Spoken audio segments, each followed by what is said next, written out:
నమస్తే, welcome to Leo news. Mumbai నటి జత్వానీ కేసులో ట్విస్టుల మీద ట్విస్టులు చోటు చేసుకుంటున్నాయి. తవ్వే కొద్దిగా దీంట్లో ఆఫీసర్స్ అయితే బయటకు వస్తూ ఉన్నారు. ఇప్పటికే విశాల్ గున్ని, అలాగే కాంతిరాణా తాత, పిఎస్ఆర్ ఆంజనేయులు వీళ్ళ ముగ్గురిపై కూడా వేటు పడిన విషయం మనందరికీ తెలుసు. ఈ కేసులో కొత్తగా ఎస్ఐ దుర్గాదేవి పేరు కూడా వినిపిస్తూ ఉంది. మరి ఆవిడపై రాష్ట్రపతికి ఎవరైతే జత్వానీ ఉన్నారో ఆవిడ ఫిర్యాదు చేయటం, మరి రాష్ట్రపతి కూడా ఆవిడపై చర్యలు తీసుకోవడానికి ఆదేశాలు జారీ చేసినట్టు వార్తలు అయితే వస్తున్నాయి. దీని గురించి మరిన్ని వివరాలు తెలుసుకుందాం. మనతో పాటు ఉన్నారు senior political journalist doctor Durga Vadlamani గారు. నమస్కారం. నమస్తే అండి. సో జత్వానీ కేసు రోజుకు ఒక ట్విస్ట్ అయితే బయటకు వస్తూ ఉంది. ఇక ఈ రోజు వచ్చేసి ఎవరో ఎస్ఐ పేరైతే బయటకు వచ్చింది. సో వీళ్ళ ముగ్గురు టార్చర్ ఒకలాగుంటే ఈవిడ ఇంకొకలాగా, అంటే ఆవిడని శారీరకంగా టార్చర్ చేసింది, కడుపులో తన్నింది అని చెప్పి ఆవిడ రాష్ట్రపతికి ఫిర్యాదు చేయడం, రాష్ట్రపతి కూడా వెంటనే యాక్షన్ తీసుకోవడం జరిగింది. అలాగే ఈ ఎస్ఐ ఎవరైతే ఉన్నారో ఆవిడ పేరు గతంలో కూడా చాలా ఆరోపణలు వచ్చాయి అని చెప్పి వినిపిస్తుంది. సో ఈవిడ ఎవరంటారు, అలాగే ఈవిడ చేసిన జత్వానీ కేసులో అన్యాయం ఏంటంటారు, మీరేం చెప్తారు? అసలు ఇప్పుడు సిగ్గుపడాల్సింది వైసీపీ వాళ్ళండి. ముందు వాళ్ళ హయాంలో జరిగిన ఒక ఇది అత్యాచారం అని అనలేం, కానీ ఒక వేధింపు. ఈ వేధింపుకి ఈరోజు రాష్ట్రపతి దాకా ఇది వెళ్ళింది అంటే ఆంధ్రప్రదేశ్కి ఎంత అవమానం అండి. ఒక రాష్ట్రానికి అవమానం తీసుకొచ్చాడు జగన్మోహన్ రెడ్డి, ఒక రాష్ట్రానికి అవమానం తీసుకొచ్చింది భారతీరెడ్డి, ఒక రాష్ట్రానికి అవమానం తీసుకొచ్చాడు సజ్జల రామకృష్ణారెడ్డి. పోలీస్ వ్యవస్థ ఈరోజు సిగ్గుతో తల వంచుకోవాలి. అంటే అప్పుడు పనిచేసిన వాళ్ళు మనం మాట్లాడుతున్నది. ఎవరెవరైతే ఉన్నారో పిఎస్ఆర్ ఆంజనేయులు కావచ్చు, కాంతిరాణా తాత కావచ్చు, విశాల్ గున్ని కావచ్చు, సిగ్గు లేకుండా ఒక ప్రభుత్వానికి వాళ్ళు కొమ్ము కాసి వాళ్ళ కింద బానిసలుగా వాళ్ళు పనిచేసి, అంటే మనం ఎప్పుడో నిజాం టైంలోనో లేదు గత చరిత్రల్లో ఎప్పుడో వినుంటాం ఈ రకంగా కొంతమంది పని చేయటం అనేది. ఇంత దరిద్రంగా, ఇంత దారుణంగా బ్రిటిష్ హయాంలో మనం విన్నాం. మళ్ళా దాన్ని 2019 నుంచి 2024 వరకు వైసీపీ ప్రభుత్వం అటువంటి ఒక పరిపాలన తీసుకొచ్చి వ్యవస్థలను నాశనం చేసి ఐపీఎస్ని మొత్తం పోలీస్ వ్యవస్థని తన కాళ్ళ కింద తొక్కిపెట్టి ఈరోజు ఇటువంటి ఒక దారుణానికి ఒడిగట్టారంటే ఇదందరూ కూడా సమాధానం చెప్పాలి. ఇవాళ వైసీపీ వాళ్ళు సమాధానం చెప్పాలి. వైసీపీ అధికార ప్రతినిధులు మాట్లాడుతున్నారు చూడండి, సిగ్గు లేకుండా. కొత్త ప్రతినిధులు వచ్చారు చూడండి, ఎందుకు పనికిరాని వాళ్ళు, వాళ్ళందరూ ఇవాళ దీనికి సమాధానం చెప్పాలి. ఎందుకంటే జత్వానీ ఎంత ధైర్యంగా ఇవాళ బయటికి రాగలిగారు. జత్వానీ ఇవాళ ఒక రాష్ట్రపతికి తనకు జరిగిన అన్యాయం గురించి, ముఖ్యంగా ఎస్ఐ ఎవరైతే ఉన్నారో దుర్గాదేవి, ఆవిడ గురించి ఇవాళ ఫిర్యాదు చేశారంటే ఆవిడ ఎన్ని రకాలుగా శారీరక వేధింపులకు గురయ్యారు, ఎంత మానసిక క్షోభను అనుభవించుంటారు. అంటే ఆవిడకు ఒక ధైర్యం ఇవాళ తెలుగుదేశం కూటమి ఇవ్వగలిగింది. కాబట్టి ఇవాళ రాష్ట్రపతి వెంటనే స్పందించారు. ఆవిడ ఒక మహిళ కావటం అదృష్టం. ఆవిడ ముర్ము గారు ఎవరైతే ఉన్నారో వారు వెంటనే ఎస్ఐ దుర్గాదేవి గారి మీద చర్యలకు ఆదేశించారు. ఈ దుర్గాదేవి మీరు చెప్పినట్టు గతంలో కూడా ఆవిడ చరిత్ర తీసుకుంటే మీరు చాలా అన్యాయంగా కొంతమంది మీద కేసులు పెట్టడం, వాళ్ళని హెరాస్ చేయటం జరిగింది అనేది మనకు వచ్చిన వార్తలు. ముఖ్యంగా జత్వానీని ఆవిడ కడుపులో తన్నారు, పక్కలో తన్నారు. అంటే అసలు అండి ఇక్కడ ఒక విషయం చెప్పుకోవాలండి. ఆవిడ ఒక మహిళకి పొట్ట భాగం ఎంత ముఖ్యమండి. ఒక లేడీ పోలీస్ అయ్యుండి బూటుకాలతో తన్నడం అంటే నువ్వు ఎంత దుర్మార్గురాలు అయితే అలా చేయగలవు. కానీ అంటే ఆవిడపై ఆరోపించబడ్డ ఆరోపణల మాదిగా ట్రీట్మెంట్ ఉంటుంది అంటారు. అంటే వీళ్ళ పనిష్మెంట్ కూడా అలాగే ఉండదు. కానీ ఆవిడ కేవలం 5 లక్షల ఫోర్జరీ కేసులో మాత్రమే అరెస్ట్ చేయడం జరిగింది. కానీ అలాంటి ఆవిడని ఇంత చిత్రహింసలు పెట్టడం కూడా కరెక్ట్ అంటారా? అసలు ఫోర్జరీ జరిగిందో లేదో ఎవరికి తెలుసండి. ఇప్పుడు మీరు ఇన్ని రకాలుగా ఆవిడని తీసుకొచ్చి నిర్బంధించి కిడ్నాప్ చేసి తీసుకొచ్చి టికెట్స్ ముందుగా బుక్ చేసుకుని ఆవిడ 18 రోజులు నానా రకాలుగా హింసలు పెట్టారు. తెల్ల కాగితాల మీద సంతకాలు ఎందుకు తీసుకున్నారు? ఫోర్జరీ అయితే ఉత్త ఫోర్జరీ అనుకుందామండి. ఫోర్జరీ అయితే నువ్వు కోర్టులో నిరూపించుకో, ఇది ఫోర్జరీ అని చెప్పి ఆవిడ కేసు పెట్టి ఆవిడని జైలుకి పంపించండి. మీకు అప్పుడే అర్థమవుతుంది కదా అది కేసు బనాయించబడిన కేసు, ఫోర్జరీ కేసు అనేది మనకు అర్థమవుతుంది. నెంబర్ 1. నెంబర్ 2, ఒకవేళ ఫోర్జరీ కేసు అయినా దుర్గాదేవికి ఏంటి సంబంధం? అంటే కడుపులో తన్నేంత అవకాశం నీకు ఎవడిచ్చాడు? ఆ అధికారం ఎవడిచ్చాడు నీకు? నువ్వు ఒక పోలీస్ ఆఫీసర్ అయితే డొక్కలో తంతావా, ఆడపిల్ల కడుపులో తంతావా? కడుపు అనేది రేపొద్దున అమ్మాయికి ఫ్యూచర్లో వివాహం తర్వాత ఎంత ఇబ్బందులు పడాలి ఆ పిల్ల. ఏదైనా జరగరాంది జరిగితే దానికి నువ్వు బాధ్యత వహిస్తావా? ఇవాళ ముర్ము గారు దీని మీద చర్యలు తీసుకోమన్నారంటే ఆవిడ ఒక మహిళగా ఆలోచించి ఉంటారు ఖచ్చితంగా. కాబట్టి ఈ దుర్గాదేవి అన్న ఆవిడతో ఇది సరిపోదండి. ఈవిడికి ఇచ్చిన ఆర్డర్స్ ఇచ్చిన వ్యక్తి ఎవరు? జగన్మోహన్ రెడ్డి, భారతిరెడ్డినా? సజ్జల కూడా ఉన్నాడా? తర్వాత ఈ పిఎస్ఆర్ ఆంజనేయులు ఈ తాడేపల్లి ప్యాలెస్లో దీనికి రచనలు చేశారు కదా, ఈ కాంతిరాణి తాత తర్వాత ఏమో విశాల్ గున్నీని పెట్టుకుని. సో వీళ్ళని సస్పెన్షన్ తోటి సరిపోదండి, వీళ్ళ ముగ్గురిని జైల్లో పెట్టాలి. ముఖ్యంగా జగన్మోహన్ రెడ్డి లండన్ వెళ్లకుండా ఆపాలి, భారతిరెడ్డి కూడా.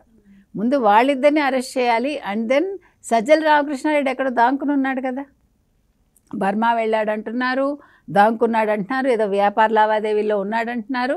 కాబట్టి రామకృష్ణారెడ్డిని ఇవాళ సజ్జల రామకృష్ణారెడ్డిని ఈడ్చుకురండి, ఎవరిని వదిలిపెట్టద్దండి. అసలు ఒక ఆడపిల్లకి అన్యాయం జరిగితే. సజ్జల పేరు తీశారు కాబట్టి ఒకటండి, ఇప్పటికే ఈ కేసులో ఫస్ట్ ఇద్దరు సిఐ ఎస్ఐ ఇద్దరిని కూడా సస్పెండ్ చేయడం జరిగింది. ఆ తర్వాత నిన్న ముగ్గురిని చేయడం జరిగింది. ఈరోజు ఎస్ఐ ఇంకొక ఆవిడ బయటికి రావడం జరిగింది. ఇప్పటికే దాదాపు 5-6 పేర్లు, కుక్కల విద్యాసాగర్తో కలిపి 6 పేర్లు అయితే బయటకు వచ్చాయి. ఇంకొకళ్ళు దీంట్లో కూడా ఒకళ్ళు అప్రూవర్గా మారారు అని చెప్పి నిన్న వార్తలు అయితే విన్నా. ఆయన వచ్చేసరికి విశాల్ గున్ని అప్రూవర్గా మారారు అంటున్నారు. సో ఆయన సీఎంఓ ఆధ్వర్యంలోనే ఇదంతా జరిగింది, అక్కడే ప్లాన్ చేశారని కూడా ఆయన కొన్ని వివరాలు అయితే పోలీసులకు ఇచ్చారన్నారు. సో సీఎంఓ ఆధ్వర్యంలో జరిగింది అంటే ఒక వ్యాపారవేత్తని కాపాడటం కోసం ఇదంతా జరిగిందన్నారు. సో ఆ వ్యాపారవేత్తతో సజ్జలకైతే ఎలాంటి సంబంధం ఉండే ఆస్కారం ఉండదు. అంటే కేవలం ఇది సీఎం జగన్మోహన్ రెడ్డి ఆధ్వర్యంలోనే జరిగింది. సో పోలీస్ శాఖ సజ్జల చేతిలో ఉంటుంది కాబట్టి సజ్జలకి చెప్పి చేయించాడు అంటున్నారు. సో మీరేం చెప్తారు? అంటే ఈ అధికారులందరూ కూడా ఒక ఫోర్జరీ కేసులో నటిని ఇంత వేధించడం కరెక్ట్ అయిన అంశం కాదు. సో ఇంత వేధించారు అంటే అదొక పాయింట్, అలాగే వచ్చేసి ఈయన వచ్చేసి సీఎంఓలో జరిగిందంటాం ఇంకొక పాయింట్. అయితే మరి ఇది అంతా కూడా మరి సజ్జలకి చేయించాల్సిన అవసరం ఉండదు కాబట్టి దీంట్లో మెయిన్గా అప్పటిగా ముఖ్యమంత్రిగా ఉన్నటువంటి జగన్మోహన్ రెడ్డి పాత్రే మెయిన్ అని చెప్పి వినిపిస్తూ ఉంది. మీరేమంటారు ఫైనల్గా? ఏమండి, మీరు చెప్పినట్టు జగన్మోహన్ రెడ్డిదే మెయిన్ పాత్ర అండి, సందేహం లేదు. కానీ ఇప్పుడు చెప్పిన వాడిది ఎంత తప్పో చేయించిన వాడిది కూడా అంతే తప్పు కదా.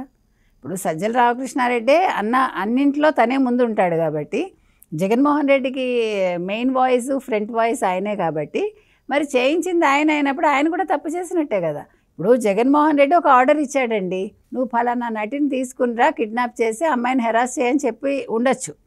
ఉంటే ఆయన పిఎస్ఆర్ ఆంజనేయులు పిలిపించి ఈ కాంతిరాణా తాత విశాల్ గున్నీని దానికి నియమించాడు, కరెక్టే. భారతిరెడ్డి హస్తం కూడా ఉంది. కానీ నువ్వు ఆ పని చేయటం కూడా తప్పే కదా, నేను చేయలేనని నువ్వు తప్పుకోవాలి కదా, నెంబర్ 1. నెంబర్ 2, మీరేమన్నారు, విశాల్ గున్ని అన్న అతను ఇప్పుడు అప్రూవర్గా మారాడు, కరెక్ట్.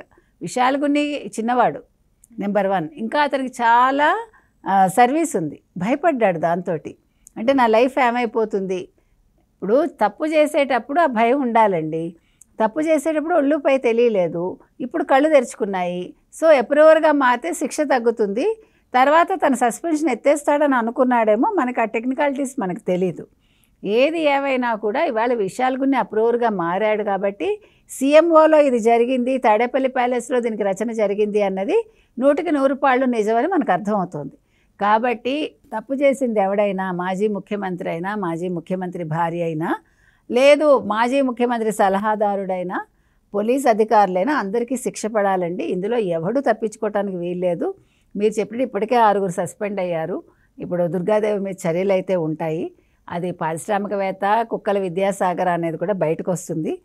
తర్వాత ఇంకా కింద స్థాయిలో ఎవరెవరు పనిచేశారు, ఇంకా ఎంతమంది ఉన్నారు, వాళ్ళందరూ కూడా ఈ శిక్షార్హులే అని మనం చెప్పాలి. అంటే ఒక ప్రభుత్వం మారాక ఒకేసారి 3 ఐపీఎస్ ఆఫీసర్లు కూడా సస్పెండ్ అవ్వటం కావచ్చు, కేవలం ఒక ఎస్ఐ మీద అది రాష్ట్రపతి చర్యలు తీసుకోవడం కావచ్చు, ఇది ఈ రాష్ట్రంలోనే మొదటిసారి జరుగుతోంది, ఎక్కడా లేదు, దేశంలోనే మొదటిసారి జరుగుతుంది, ఆంధ్రప్రదేశ్లోనే జరుగుతుంది అని చెప్పి వార్తలు అయితే వస్తున్నాయి. మరి ఇలాంటి పరిపాలన చేసినటువంటి జగన్మోహన్ రెడ్డి ఈరోజు బయటకు వచ్చి మాట్లాడాల్సిన అవసరం లేదంటారా?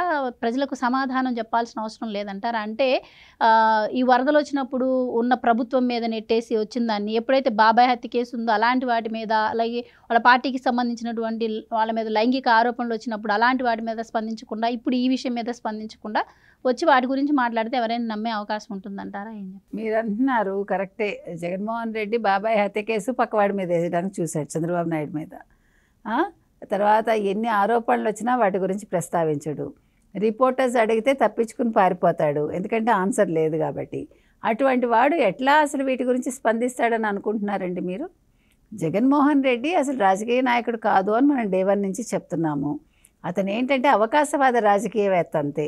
ఇప్పుడు మన అవకాశం కోసమనే కదా, ఇప్పుడు టైం దొరికింది, పాస్పోర్ట్ రాలేదు, నీళ్ళల్లో దిగాడు, బురదలో కాళ్ళు పెట్టాడు, ఇప్పుడు పారిపోవటానికి రెడీగా ఉన్నాడు. ఆయనకి సిగ్గు అనేది ఉందా ఆయన బతుకులో ఎప్పుడైనా?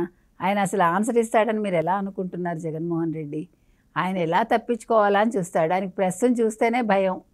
ఆయనకు అసలు విలేకరు ఎవడైనా ప్రశ్నిస్తే భయపడతాడు ముందు, ఎట్లా పారిపోదామా అని.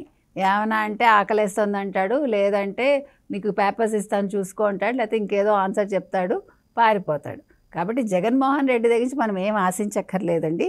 కాకపోతే ఇవాళ ఈ కొత్త ప్రభుత్వం వచ్చాక చర్యలు త్వరితగతిన జరుగుతున్నాయి కాబట్టి ఈ కేసు కూడా త్వరితగతిన ఒక కొలిక్కొచ్చి జత్వానికి న్యాయం చేయాలని కోరుకుందాం మనం. తప్పకుండా న్యాయం జరగాలని కోరుకుందాం మనం. అదేవిధంగా ఈరోజు పోలీస్ శాఖ ఏదైతే ఉందో వాళ్ళు జాతికి క్షమాపణ చెప్పాలండి, రాష్ట్రానికి క్షమాపణ చెప్పాల్సిన అవసరం ఉంది. వాళ్ళ వల్ల ఇవాళ ఒక కేసులో ఆంధ్రప్రదేశ్ ప్రభుత్వం పేరు బయటకు వచ్చింది. గత ప్రభుత్వం కావచ్చు, ఏదైనా కూడా సిగ్గు చేయటని విషయమే కదా. ఒక పోలీస్ శాఖలో ఒక లేడీ వల్ల, ఒక ఎస్ఐ వల్ల ఇవాళ ముర్ము దాకా లేఖ వెళ్ళిందంటే దీనికి బాధ్యులు పోలీస్ శాఖే. దానికి సాయం సీఎంఓ కూడా బాధ్యులే, ముఖ్యమంత్రి కూడా, అప్పటి ముఖ్యమంత్రి కూడా బాధ్యుడే, జగన్మోహన్ రెడ్డి కావచ్చు, భారతిరెడ్డి కావచ్చు. కాబట్టి వీళ్ళందరూ కూడా ఆంధ్రప్రదేశ్ రాష్ట్రానికి వాళ్ళు క్షమాపణ చెప్పాల్సిన అవసరం కూడా ఉందండి. Right madam, thank you so much.